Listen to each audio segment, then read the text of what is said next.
I am the Lord, and I have heard your cry. I have heard the cries of my people. I have seen their suffering. For 400 years, the descendants of Abraham groaned under the weight of Egypt's oppression. But I'm not a God who forgets. I'm not a God who turns away. My covenant stands eternal, and my promises never fail. To a man named Moses, I revealed myself in the flames of a burning bush, a fire that did not consume, just as my presence does not destroy but refines. I called him by name, and in his fear he trembled. Who am I to stand before Pharaoh? He asked. And I answered, I will be with you, for I am who I am. I sent him, not in his strength but in mine. For the might of man is dust before me, but the obedience of one man can bring down empires. Let my people go. Moses stood before Pharaoh, the ruler of Egypt, the man who saw himself as a god. And with my voice upon his lips, he spoke the words that would shake the foundations of an empire.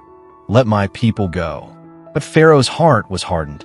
He would not yield, not even when my power was displayed before him. The rivers turned to blood. Frogs swarmed the land. Flies and locusts covered the earth. Darkness fell over Egypt. Yet Pharaoh's pride refused to break. Then, the final plague came.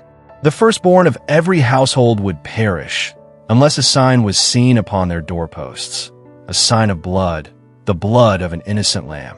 And so, that night, my people took shelter under the blood. The angel of death passed over them, sparing those who believed, those who obeyed. Thus, the Passover was born, a promise of salvation through sacrifice, a foreshadowing of the Lamb to come, the one who would take away the sins of the world.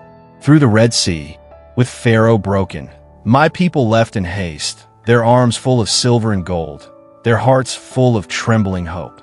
But Pharaoh's regret turned to rage. He pursued them with his chariots, and my people found themselves trapped. Before them, the sea. Behind them, the enemy. Panic arose. Why have you brought us here to die? They cried. But I spoke to Moses, lift your staff and see the salvation of the Lord. The waters obeyed my voice. The sea parted, and my people walked upon dry ground. But the armies of Pharaoh, in their arrogance, pursued. The waters, which had stood as walls, fell upon them, and not one remained. Do you see? The enemy that once enslaved you has been drowned in the depths. You're no longer bound. You are free, the wilderness and the law. Yet freedom is not the end, but the beginning.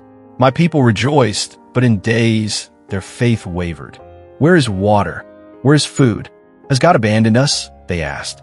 Oh, how quickly they forgot the wonders they had seen. But I, in my mercy, provided. From the heavens, I rained down manna, the bread of angels. Water flowed from the rock at my command. Their clothes did not wear out, their feet did not swell. Yet still they doubted. At Mount Sinai, I called Moses up into the cloud of my presence. There, I gave him the law, the covenant that would set my people apart, that would teach them righteousness, holiness, and love. You shall have no other gods before me.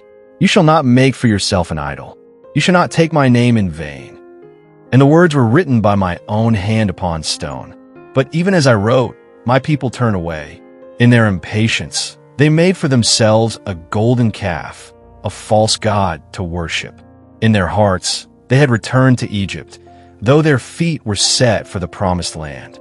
Still, I did not destroy them, for I am slow to anger and abounding in steadfast love. The journey to the promise. 40 years they wandered. 40 years they learned. I guided them as a pillar of cloud by day, a pillar of fire by night. I tested their faith. I shaped their hearts. I taught them that man does not live by bread alone, but by every word that comes from my mouth. I showed them that my presence is enough, that my provision never fails. Then, at last, I brought them to the edge of the land I had sworn to give them. But fear still gripped them. They saw giants instead of my power. And so, only the faithful, only those who trusted, entered in. What does this mean for you? Do you not see? The story of Exodus is not just history. It is a picture of your own journey. You too were once slaves to sin, to fear, to the chains of this world. And I have called you out.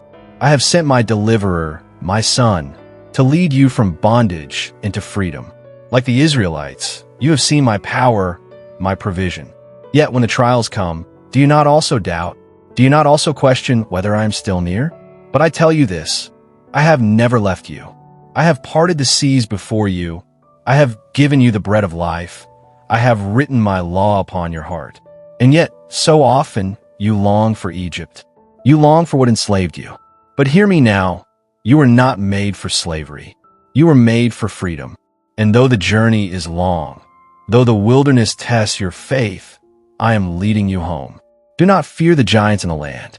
Do not turn back when the road is hard. Trust in me, for I have already won the victory. The battle is not yours, it is mine. Now arise, walk forward, take hold of the promise, and know this. I am with you always, even to the end of the age.